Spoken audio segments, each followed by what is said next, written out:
Good morning. I was trying to go live on Instagram too this morning, but it didn't work out that way. So here we are. I'm on Facebook and YouTube.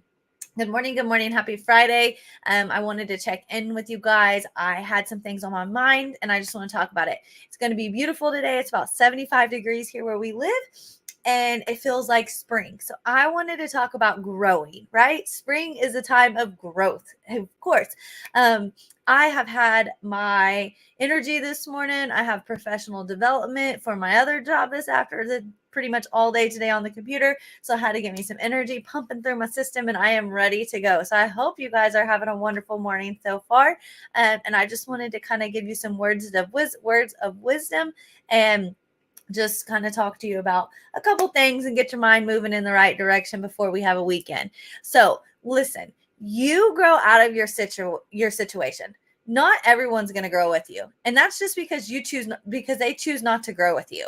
You cannot live a life that's not the life you want. Okay. Other people are going to shoot you down. They're going to tell you that's not a smart idea.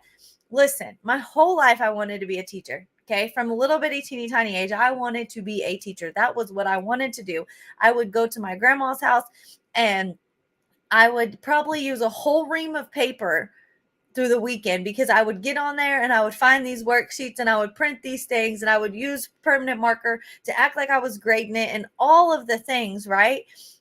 And I wanted to be a teacher. That's what I wanted to do. I would take paper clips and make stacks and y'all, it was crazy. I had it in me, right? That's probably why I ended up going to school to be a teacher. But before, when I was young, I was always told teachers don't make enough money.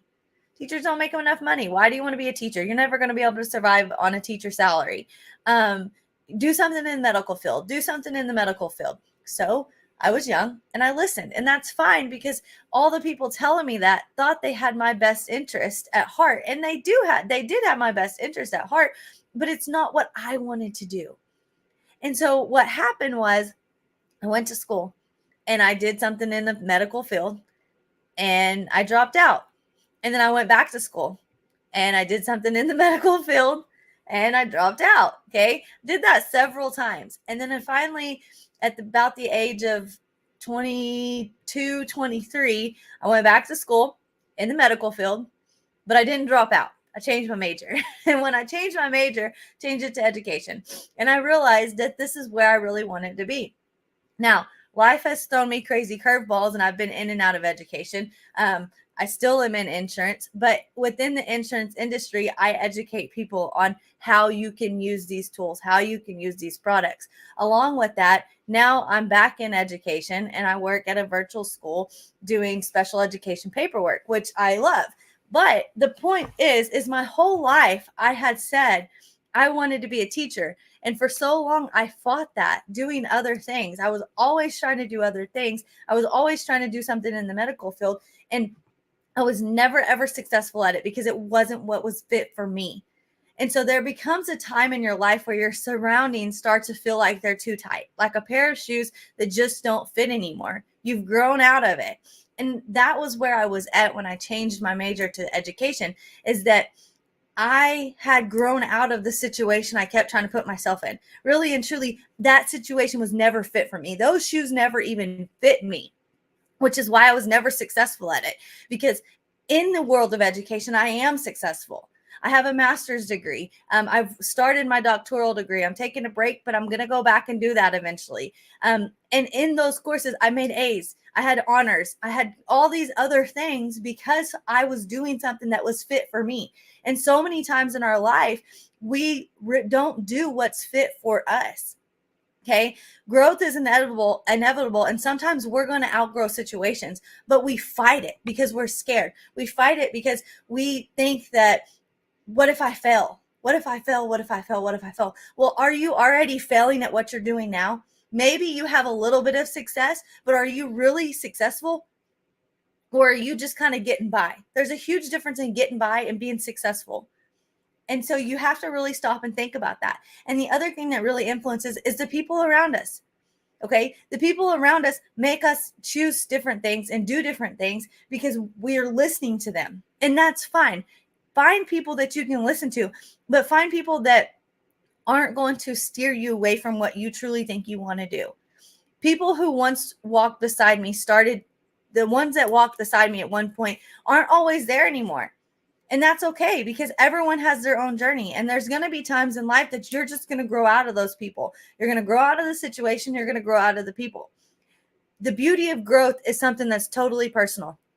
You have to understand where you're at and how you're growing and how much growth you're making. It's all about you and your mindset and you and where you're at. People around you may see growth, but they're not going to see growth the same way that you do. You have to measure that. It's about becoming the best version of yourself. And even if it means closing certain chapters behind you and closing certain doors, it's okay. You're going to find the right tribe. You're going to find the right path. You're going to find people that celebrate your growth because they actually see that you're happy and you're doing what you should be doing. And then you will start to realize that you get to choose who evolves with you. Sometimes it takes doing things differently, though. Sometimes you have to do things different to show the world that this is what you want to do. I had to do that. I had to drop out of college 3 or 4 times, change my major, then start making all of these really good grades and getting these honors and getting these scholarships to show the world that, hey, I was fit to be an educator in any shape, size, or form, but I'm going to be an educator. And that's what was fit for me. That's what my purpose was. However, like I said, I can be an educator in so many different avenues. I'm, doing different fitness things, doing insurance, doing education itself. It doesn't matter. I was built to be an educator because that's what I find my passion in.